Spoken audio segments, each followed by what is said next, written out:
Karimnagar Bharatiya Janata party అభ్యర్థి ప్రస్తుత Karimnagar MP Bandi Sanjay సిరిసిల్లాలో మాట్లాడుతూ కాంగ్రెస్ పార్టీని విమర్శించిన ముందుగా తీవ్రంగా తప్పుపడుతూ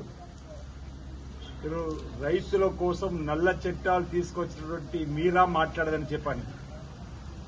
అటు రైతన్నలకు నల్ల చట్టాలు తెచ్చిండ్రు, నేతన్నలను జీఎస్టీ పరిధిలో తీసుకొని పోయి నిత్యావసర వస్తువుల ధరలను పెంపొందించి పెట్రోల్ డీజిల్ ధరలు పెంపొందించి ఈరోజు డిక్టేటర్షిప్ పరిపాలన అందించి నియంత్రిత పరిపాలన అందించినటువంటి మీరు కాకమ్మ కబుర్లు చెప్తే వింటూ ఇక్కడ ప్రజలు ఎవరు సిద్ధంగా లేనటువంటి మాట సందర్భంగా చెబుతూ రాముడు అందరివాడన్నాం, రాముడిని మా తాత ముత్తాతల నుంచే మేము పూజలు చేస్తున్నాం, కళ్యాణం చేస్తున్నాం అని చెప్పి మేమంటుంటే రాముడిని ఆరాధించే వాళ్ళను మీరు రాముడు ఫోటోను పెట్టి లేదా మేము అన్నటువంటి అంశాన్ని తప్పుదారి పట్టించేటువంటి విధంగా ఏదైతే ప్రయత్నం చేస్తున్నదో మానుకోమని సందర్భంగా చెప్తూ గతంలో పొన్నం ప్రభాకర్ గారు ఏం చేశారంటే మేము అనేక సభలు చెప్పినాం.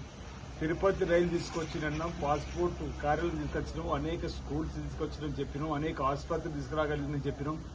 కరీంనగర్ పార్లమెంట్ లో చెప్పడానికి మేము ఒక 5 నుంచి 10 చెప్పినాం. నీవు ఒకటన్నా చేసినావు పార్లమెంట్ మెంబర్ గా అంటే ఏ ఒక్కటి సమానం చెప్పకుండా డొంక తిరుగుడు సమానం చెప్పడం మానుకోవాల్సిందిగా ఈ సందర్భంగా మీకు కోరుతూ ఈరోజు కరీంనగర్ పార్లమెంట్ పరిధిలో వేములో రాజన్న ఆలయం ఉంది, కొండగట్టు అంజన్న ఆలయం ఉంది.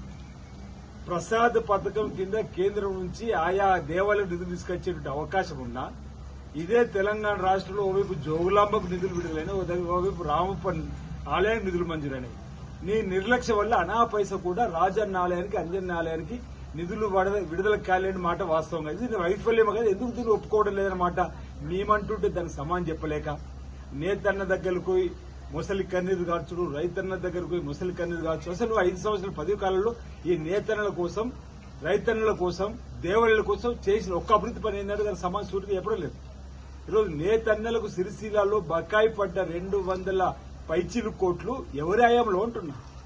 ఆనాడు గల్లీలో లొల్లి పెట్టుకుని ఢిల్లీలో దోస్తీ చేసినటువంటి మీ పురాణ దోస్తు టీఆర్ఎస్ పార్టీ కాదని అంటున్నా. ఆ టీఆర్ఎస్ ప్రభుత్వానికి సంబంధించిన వారిని ఆ కేటీఆర్ని ఎందుకు విమర్శిస్తూ అంటున్నాం. ఈ రోజు మేము ఆ బకాయిలు ఉంటే నేతలను ఆదుకోవాలని చెప్పని ఇటీవల 50 కోట్ల రూపాయల నిధులు కూడా వెంటనే విడుదల చేసిన ఈ రాష్ట్రాన్ని అప్పుల కుప్పగా రాష్ట్రం మార్చినటువంటి బీఆర్ఎస్ పార్టీని ఒక మాట అనకుండా ఈ రోజు కాంగ్రెస్ పార్టీపై మా పొన్నం ప్రభాకర్ పైన నిందారోపణలు చేయడం సరైనది కాదన్నమాట ఈ సందర్భంగా చెప్తూ ఈరోజు అయోధ్యలో రామాలయము ప్రతిష్ట కాకంత ముందే అక్షింతల గ్రామాల్లో పంచితే మీరు రాజకీయం కాదని మేము అంటున్నాం. ఈరోజు అయోధ్యలో రామాలయం ప్రతిష్ట పూర్తయిన తర్వాత రాముడి పాదాల దగ్గర ఉన్నటువంటి అక్షింతలు మా గ్రామంలో ఉన్న ప్రజలకు పంపిణీ చేసి వాటిని ఆశీర్వచన రూపంలో ఇస్తే రాముడి ఆశీస్సులు అందినట్టే. రాముడి దేవాలయం ప్రతిష్ట కాకంటే ముందే ఆయా గ్రామాలకు అక్షింతలు వచ్చిందని అడుగుతున్నది కేవలం రాజకీయం కోసం కాకపోతే మరొకటి అని చెప్పంటే తప్పని అడుగుతున్నాం. ఇక్కడ ఇటీవలనే శ్రీరాముడు కళ్యాణం అయింది, ఇటీవలనే రాజనాలు శివ కళ్యాణం అయింది. అక్కడికి వెళ్లిన తర్వాత కళ్యాణం అయిన తర్వాత అక్షింతలు ఇచ్చి ఆశీర్వించే కార్యక్రమం చేస్తే తప్ప కళ్యాణం కంటే ముందో 3 రోజుల ముందు లేదా ప్రతిష్ట కంటే 3 రోజుల ముందే మీరు పంపించి రాజకీయం చేస్తున్నారని చెప్పి మీరు ప్రజలు చైతన్యం చేస్తున్నాం.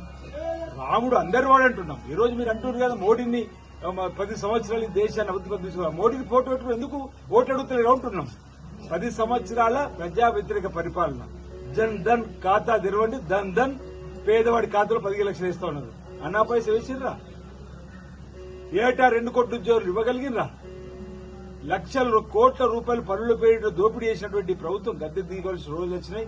ఈరోజు రాహుల్ గాంధీ గారి పర్యటన కన్యాకుమారి నుంచి కాశ్మీర్ వరకు, మణిపూర్ నుంచి ముంబై వరకు భారత్ జోడో పేరిట భారతదేశానికి న్యాయం చేయడానికి చేసిన పాదయాత్రలో ప్రజలు ఈ కాంగ్రెస్ వైపు చూస్తున్న తరుణంలో ఈరోజు బెంబెలెత్తిపోయి ఇష్టానుసారంగా మాట్లాడిన మాటను మానుకోవాల్సిందిగా ఈ సందర్భంగా మనవి చేస్తూ రైతన్నల కోసం మీరు నల్ల చట్టాలు తెచ్చారు, నేతన్నల కోసం జీఎస్టీ పరిధిలో తీసుకొని వచ్చారు.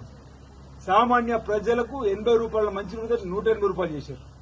అంతర్జాతీయ క్రూడ్ ఆయిల్ మార్కెట్ ధర $60 ఉన్నప్పుడు 62 పెట్రోల్ ఉంది. ఈరోజు అంతకంటే తక్కువైనా 100 రూపాయలు దాటిచ్చారు. ఇది మీ పరిపాలన. అందుకే ప్రజలను చైతన్యపరుస్తున్న ఎన్నికల్లో 10 సంవత్సరాల భాజపా వైఫల్యాన్ని ఎండగట్టండి. ఇండియా కూటమి కాంగ్రెస్ పార్టీ రాహుల్ గాంధీ ప్రధానమంత్రి చేయడానికి అవకాశం అని చెప్పని కోరుతూ ముందుకు పోతున్నాం.